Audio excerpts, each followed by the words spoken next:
हरे कृष्णा, राधे राधे। आज के इस वीडियो में आप माघ मास के अंतिम अध्यायों की कथा को श्रवण करेंगे। इन अध्यायों में आप माघ मास में स्नान करने से जो पुण्य फल प्राप्त होता है, उसका महत्व विस्तार के साथ सुनेंगे। इन परम पावन कथाओं को श्रवण करने मात्र से मनुष्य को घर बैठे राज्य सूर्य यज्ञ के बराबर पुण्य फल की प्राप्ति होती है। तो इन कथाओं को पूरी श्रद्धा भाव से और सच्चे हृदय से श्रवण करें और कथा अच्छी लगे तो लाइक अवश्य करें और कमेंट बॉक्स में कथा श्रवण का पूरा पुण्य फल प्राप्त करने के लिए जय श्री कृष्ण अवश्य लिखें। एक बार दत्तात्रेय जी से व्यास जी कहते हैं कि हे मुने, अब तुम लोक कल्याण के लिए माघ मास में स्नान के फल का महत्व सुनो। मैंने तुमसे माघ मास में स्नान करने की सारी विधियां बताई हैं, परंतु अब तुम महात्म्य सुनो जो माघ महीने में स्नान से प्राप्त होता है, जो सब यज्ञों में उत्तम, सब दानों का फल देने वाला और परम तप और व्रत के समान है। हे राजा दिलीप, माघ स्नान से मनुष्य पवित्र हो दोनों कुलों को अर्थात अपने माता और पिता दोनों के कुलों को तार देता है। जो मनुष्य माघ महीने में नदी में सूर्योदय के समय स्नान करता है, वह पिता और माता के वंश के 7 मनुष्यों का उद्धार करके बैकुंठ जाता है। जन्म जन्म के पापी, अन्यायी और कुकर्मी मनुष्य भी यदि माघ मास में स्नान और भगवान श्री हरि का पूजन करते हैं, तो वह बड़े से बड़े पापों के समुदाय से भी मुक्त हो जाते हैं। झूठे माता पिता से दूषित अपने आश्रम के धर्मी तथा पाखंडी जन भी यदि प्रयाग में माघ महीने में 3 दिन स्नान कर लेते हैं, तो पुण्यात्मा पुण्य की गति प्राप्त करते हैं। संसार में पुनीत तीर्थों में माघ महीने का स्नान मनुष्य को अत्यंत कठिन, इससे मनुष्य ब्रह्मवेत्ताओं की दशा को प्राप्त होता है, इसमें तनिक भी संदेह नहीं है। हे राजन, माघ में तप, दान तथा जप करना और हरि भगवान का पूजन करना सब अच्छे फल देने वाले होते हैं। माघ महीने में स्नान करके अन्न दान करने वाला स्वर्ग में अमृत पान करता है, स्वर्ण दान करने वाला इंद्र के लोक में जाता है, दीपक और अग्नि तथा वस्त्र का दान देने वाला मनुष्य दिव्य स्वरूप और सूर्य लोक में निवास करता है। यज्ञ, दान, स्वच्छ तप, अखंड ब्रह्मचर्य तथा उत्तम योग सेवा से पापी लोग उतने शुद्ध नहीं होते जितना मनुष्य माघ महीने में स्नान करके शुद्ध हो जाता है। माघ में स्नान करके जो हरि भगवान का पूजन करते हैं, वह स्वर्ग से लौटकर पृथ्वी लोक के राजा होते हैं। वो परम ही दिव्य स्वरूप, भाग्यवान, मधुर बोलने वाले, धर्म करने वाले, बड़े धनी और 100 वर्षों तक की आयु वाले होते हैं। उनके शरीर, वाणी और मन से जाने या अनजाने में जो भी पाप होते हैं, वो किसी भी उत्तम तीर्थ में नष्ट नहीं होते, परंतु यदि कोई मनुष्य जाने अनजाने माघ महीने में प्रयागराज में स्नान करता है, तो वह शीघ्र ही सभी पापों से मुक्त हो जाता है। और यदि पापी मनुष्य भी आलस के कारण भूल कर भी माघ स्नान कर ले, तो उनके सभी पाप उसी क्षण नष्ट हो जाते हैं। जैसे धूप को देखकर छाया शर्मा जाती है, उसी प्रकार माघ मास में स्नान करने वाले मनुष्य के पाप भी नष्ट हो जाते हैं। गंधर्वों की कन्या पुराने समय में राजा के श्राप से पाप के फल को भोगते हुए लोमस ऋषि के कहने से माघ महीने में स्नान करके पाप से मुक्त हो गई थी। राजा दिलीप यह सुनकर बड़े ही श्रद्धा से प्रणाम करके अपने गुरु से कहते हैं कि हे भगवान, कन्याओं को कहाँ से श्राप मिला? वो कन्याएं किसकी थी? उनके क्या नाम थे? उनकी क्या उम्र थी? किस प्रकार से वो लोमस ऋषि के वाक्य से पिशाच योनि से मुक्त हुई थी? क्या उन्होंने माघ महीने में कहाँ पर उन्होंने स्नान किया और वो कितनी की संख्या में थी? वशिष्ठ जी कहते हैं, हे राजन, इस धर्मपूर्ण और संतान देने वाली अपूर्व कथा को सुनो। सुख संगीत नाम के गंधर्व की कन्या विमोहिनी थी, सुशील की कन्या सुशीला, सुरवेदी की कन्या सुस्वरा, चंद्रकांता की कन्या सुतारा और सुभ्रप की कन्या चंद्रिका थी। हे राजन, ये सुंदर नाम इन अप्सराओं के थे। ये पांचों कन्या सब अवस्था में नृत्य करने वाले स्त्रियों के सदृश सर्वदा शोभायमान थी। चंद्रमा के सदृश बड़ी ही स्वच्छ, चंद्रमा के समान ही अमृत के समान और रसयुक्त थे। नैनों से प्रसन्न करने वाली अति ललित, बड़ी सुंदर, ऊंचे वयोधरों वाली पद्मिनी वैशाख मास की कमलिनी के सदृश थे। यौवन में भरपूर लता के सदृश थे। स्वर्णिम गोरे रंग की, सोने की सी चमक और सोने की आभूषण पहने, चंपा के कली की तरह और स्वर्ण समान सुनहरे वस्त्र धारण किए हुए, स्वर भंगी भाव भाव से मूर्छना, तान गान, विनोद और बांसुरी तथा वीणा बजाने में, मृदंग, नाद, हास इत्यादि कलाओं में वो बड़ी ही निपुण थी। सुंदर क्रीड़ा के लिए वो प्रसन्न करती थी। माता पिता की लाडली ये कन्या एक बार कुबेर के स्थान में विचर कर रही थी। कौतूहल बस एक बार ये पांचों मिलकर माघ महीने में एक जंगल से दूसरे जंगल में मदार के फूलों को तोड़ते हुए भगवती गौरी की पूजा के लिए सुंदर जल वाले सरोवर के तट पर गईं। स्वर्णिम कमलों को लेकर हीरे के समान उज्जवल स्फटिक युक्त सरोवर में स्नान करके वस्त्र पहनकर मौन धारण कर उन्होंने भगवती उमा की सुनहरे बालुओं से मूर्ति बनाई और चंदन कपूर कुमकुम सुगंधित कमलों से उस मूर्ति को भक्ति से पूजन करके ताल देकर नित्य गान करने लगी। जब ये कन्या रसीले स्वर में गा रही थी और नृत्य में लीन थी, उसी समय शोध नाम के वेद निधि मुनि के पुत्र अग्नि ऋषि स्नान को आ गए। वह युवा ऋषि अत्यंत सुंदर मुख का कमल के समान नेत्र, विशाल वक्ष, भुजा वाला श्याम वर्ण, शिखा सहित ब्रह्मचर्य युक्त दंड धारण किए हुए, धनुष लिए हुए साक्षात कामदेव के सदृश शोभायमान हो रहा था। वह अम्बरी के चर में ओढ़े सुंदर यज्ञोपवीत लिए कमर में स्वर्ण की सी मूंज की करधनी पहने था। उस ब्राह्मण को वहां सरोवर के तट पर ये कन्याएं देखकर बड़ी ही मोहित हो गई और आपस में कहने लगी कि ये कौन है, हो ना हो अवश्य ही इसे भगवती उमा ने हम हमारे लिए भेजा है। इस प्रकार ये पांचों कन्याएं मोहित होकर देखो देखो कहकर उस उत्तम ब्राह्मण के युवा चित्त में काम पीड़ा उत्पन्न करने लगी। और ये अप्सराएं आपस में विचार करने लगी, क्या यह कामदेव अथवा अश्विनी कुमार है, या कोई गंधर्व अथवा किन्नर है, यह सिद्ध है या किसी ऋषि का पुत्र है, ये अन्य कोई श्रेष्ठ मनुष्य है, हो न हो भगवती उमा ने ये श्रेष्ठ वर हम पांचों के लिए ही भेजा है। हे ना पवर, पांचों कन्याएं आपस में ये सब बातें ही कर रहे थे कि ये किसका वर होगा, ये तुम्हारा वर होगा कि ये मेरा वर होगा। इस प्रकार जब वो कन्याएं बातें कर रही थीं, तभी ये सुनकर उस समय वह ब्रह्मचारी अपने मन में विचार करने लगा कि यहाँ तो बड़ी ही बाधा उत्पन्न हो रही है। भगवान श्री हरि ब्रह्मा विष्णु और देवता आदि पुराने सिद्ध मुनि और योग बल वाले ऋषि लोग भी अब लाओं की लीला से मोहित हो गए। तब यह बड़ा आश्चर्य है कि स्त्रियों के नेत्र रूपी तीर्थ वालों से हर मनुष्य को बचना चाहिए, क्योंकि शास्त्र यही कहता है कि स्त्रियों के पास जाने से मनुष्य की नैतिकता भंग हो जाती है। अतः मुझे कैसी न कैसी तरीके से यहाँ से भागना चाहिए। इस प्रकार वह मुनि अपने मन में विचार ही कर रहा था और वो भगवान श्री हरि विष्णु के वैष्णव प्रभाव से अंतर ध्यान हो गया। हे राजन, तभी ऋषि पुत्र के चले जाने पर ये कन्याएं कतार नेत्रों से शून्य दसों दिशाओं को देखने लगी और कहने लगी कि ये जादूगर या कोई मायावी था जो देखते देखते ही गायब हो गया। तब इन सबको हृदय में विरह की अग्नि जलने लगी तथा उद्विग्न होकर वो कहने लगी कि हे कांत, जादू की माया छोड़कर अपना दर्शन दो। हाँ, हे अब हम अभागी हैं, क्योंकि ब्रह्मा जी ने तुम्हें हम लोगों के लिए भेजा था, परंतु तुम यहाँ से कहाँ चले गए? क्या ब्रह्मा जी ने हमें कष्ट देने के लिए तुम्हारी रचना की थी? क्या तुम्हारे अंदर दया नहीं है? क्या हम पर तुम्हारा प्रेम नहीं है? क्या तुम धूर्त हो जो हमारे मन को चुराकर गायब हो गए? या तुम हमारी परीक्षा ले रहे हो? इस प्रकार वो स्त्रियां आपस में ही विलाप कर रही थीं। बहुत देर तक इधर-उधर ढूंढने के बाद उन्हें वह ब्राह्मण कुमार दिखाई नहीं दिया। व्यास जी कहते हैं कि हे राजन, उन कन्याओं ने इस प्रकार विलाप कर और बहुत देर तक प्रतीक्षा करके उसके प्रेम में निमग्न अत्यंत विरह से व्याकुल हो अपने मन को किसी प्रकार धीरज रखकर अपने माता पिता के भय के कारण अपने घर आई। घर पर आकर वो सब बिरहने गिर पड़े। तब उनकी माताओं ने पूछा कि यह क्या है, तुमने क्या दशा बना के रखी है और तुम लोग अब तक कहाँ पर थे, तुम लोगों को इतना विलम्ब कैसे हुआ? इस पर उन कन्याओं ने कहा कि हे माँ, हम किन्नरियों के साथ खेल रहे थे तथा आनंद पूर्वक गाते हुए हम लोग सरोवर पर थे। इसी से हे माँ, हमें दिन का पता ना चला। हे माँ, मार्ग की थकावट से हमारे शरीर में दुख है, मोहवश हम लोगों को कुछ कहने का या हम हमारे मुंह से कुछ शब्द भी नहीं निकल रहा है। इस प्रकार उन कन्याओं ने कुछ भी नहीं बोला और जाकर अपने विश्राम गृह में विश्राम करने लगी। भगवान श्री वेद व्यास जी कहते हैं कि विवाह के समय में या विवाह के समय में जो माता पिता अपने पुत्रियों का विवाह नहीं करते और कहते हैं कि अभी विवाह का समय नहीं है, वो माता पिता भी नरक के गामी होते हैं।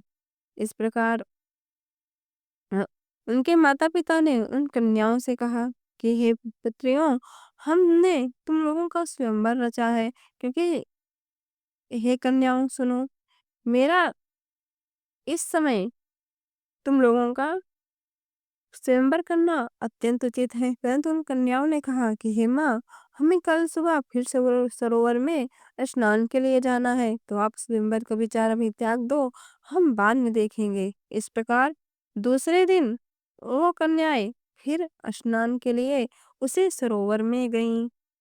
फिर से उन्होंने गौरी पूजन किया। गौरी पूजन करते समय वह ब्राह्मण कुमार फिर से वहां पर स्नान के लिए आया। उसके आने पर उन कन्याओं ने वाह वाह किया। वैसे ही वो कन्याएं प्रसन्न हुई, जिससे प्रातःकाल कमलिनी सूर्योदय को देखकर कहती है। उनको देखकर उनके नेत्र खुले रह गए और उस ब्रह्मचारी के पास वो चली गईं। आपस में एक दूसरे का हाथ पकड़कर चारों तरफ से उसको घेर लिया और कहने लगी, अरे मूर्ख, उस दिन तो कहाँ भाग गया था, लेकिन आज तो नहीं भाग सकता, हम लोगों ने तुमको घेर लिया है। ऐसे वचन सुनकर बाहुपास में बंधे हुए ब्राह्मण ने मुस्कुराकर कहा, तुमने जो कुछ कहा सो ठीक है, परंतु मैं अभी विद्या अभ्यास और कर रहा ब्रह्मचारी हूँ। गुरुकुल में मेरा विद्या अभ्यास अभी पूरा नहीं हुआ है। पंडित को चाहिए कि जिस आश्रम में वह रहता है उसके धर्म का पालन करे। इस आश्रम में मैं विवाह करना धर्म नहीं समझता। अपने व्रत का पालन करके और गुरु की आज्ञा पाकर ही विवाह कर सकता हूँ, उससे पहले नहीं कर सकता। यह बात सुनकर वह कन्या इस प्रकार बोली कि जैसे वैशाख मास में कोयल बोलती है, उस प्रकार वह कन्या कहने लगी कि धर्म से अर्थ, अर्थ से काम, काम से धर्म के फल का प्रकाश होता है। ऐसे ही पंडित लोग और शास्त्र कहते हैं, हम काम सहित धर्म की अधिकता से आपके पास आए हैं, सो आप पृथ्वी के सब भोगों को भोगिए। उस ब्राह्मण ने कहा कि तुम्हारा वचन सत्य है, किंतु मैं अपने व्रत को समाप्त करके ही विवाह कर सकता हूँ, पहले नहीं। तब वो कन्याएं कहने लगी कि तुम मूर्ख हो, अनोखी औषधि, ब्रह्म बुद्धि, रसायन सिद्धि, अच्छे कुल की सुंदर नारियां तथा मंत्र जिस समय प्राप्त हो उसी समय उसे ग्रहण कर लेना चाहिए। इन सब चीजों को टालना अच्छी बात नहीं होती। केवल भाग्य वाले पुरुष को ही प्रेम से पूर्ण अच्छे कुल से उत्पन्न स्वयंवर चाहने वाली कन्याएं प्राप्त होती हैं। कहाँ हम अनोखी नारियां, कहाँ आप तस्वीर वाला, किया बेमूल बेमूल जो मेल है वह विधाता ने ही रचा है। इस कारण हम लोगों के साथ आप गंधर्व विवाह कर लें। उनके वचनों को सुनकर उस धर्मात्मा ब्राह्मण ने कहा कि व्रते रहकर इस समय मैं विवाह नहीं करूंगा, मैं स्वयंवर की इच्छा नहीं करता।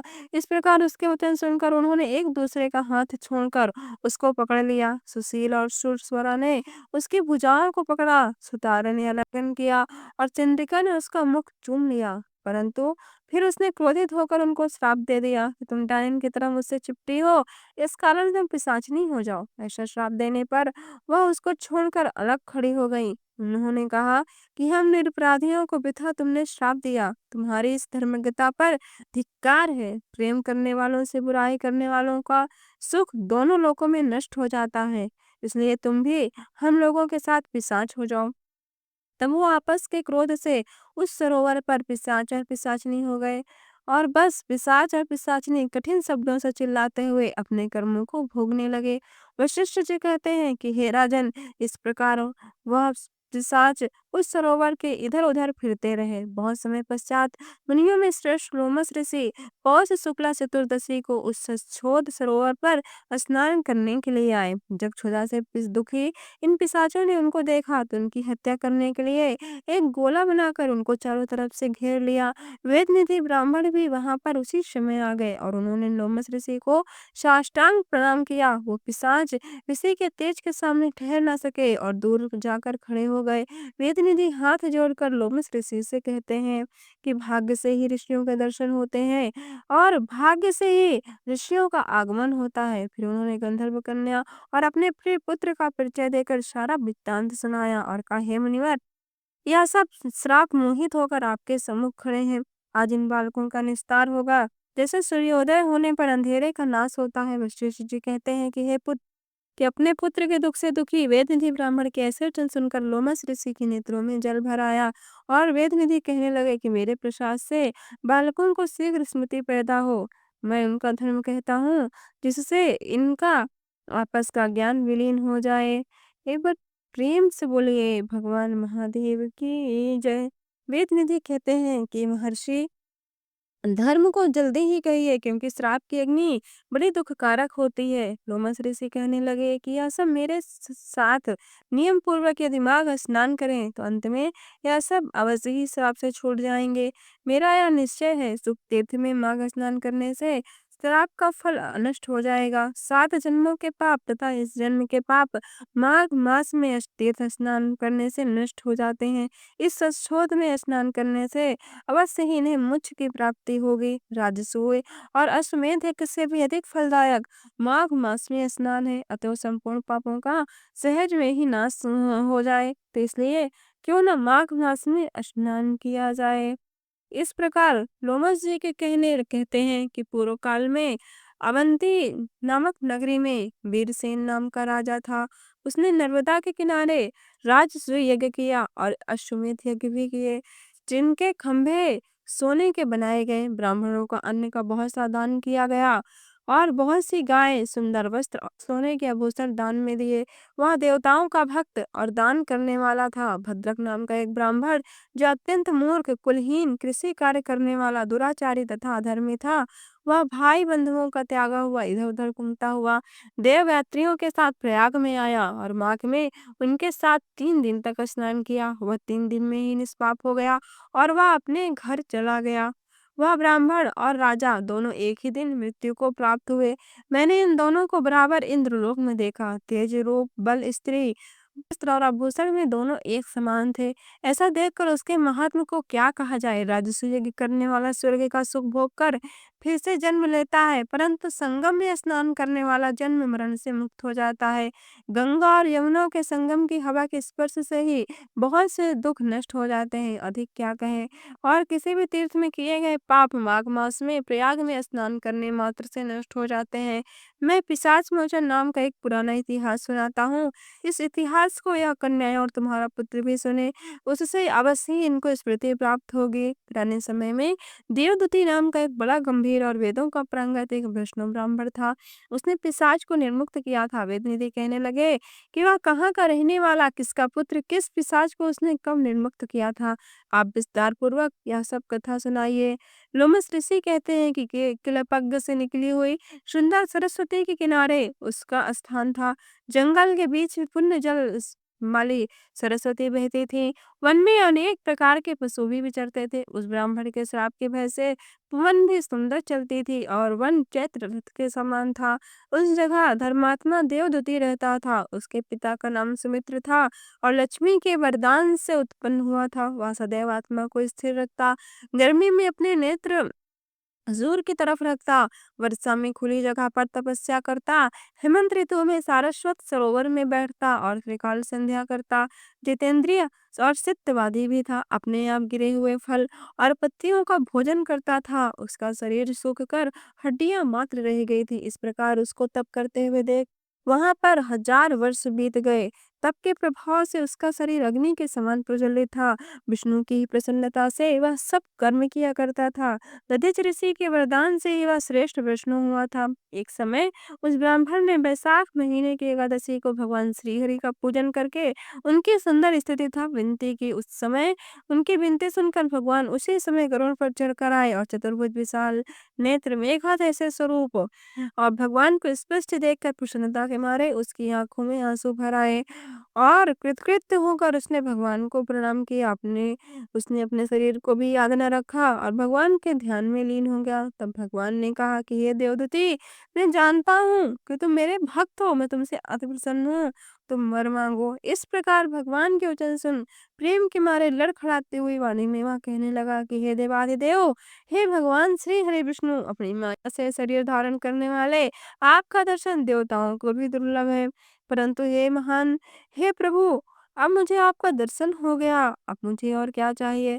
मैं सदैव आपकी भक्ति में लगा रहूं। भगवान उसके वचनों को सुनकर कहते हैं कि हे मुनिश्रेष्ठ, तथास्तु, ऐसा ही होगा। तुम्हारे तप में कभी कोई बाधा नहीं पड़ेगी। जो तुम मनुष्य तुम्हारे कहे गए उत्तम स्तोत्र को पढ़ेगा, उसमें अचल भक्ति होगी और उसका धर्म कार्य सांगोपांग होगा, अर्थात उसके धर्म कार्य में कभी कोई विघ्न न डाल पाएगा और उसकी जो भक्ति है, जो ज्ञान है, उसमें उसकी धर्म निष्ठा होगी। तो एक बार प्रेम से बोलिए भगवान महादेव की जय, विष्णु भगवान की जय।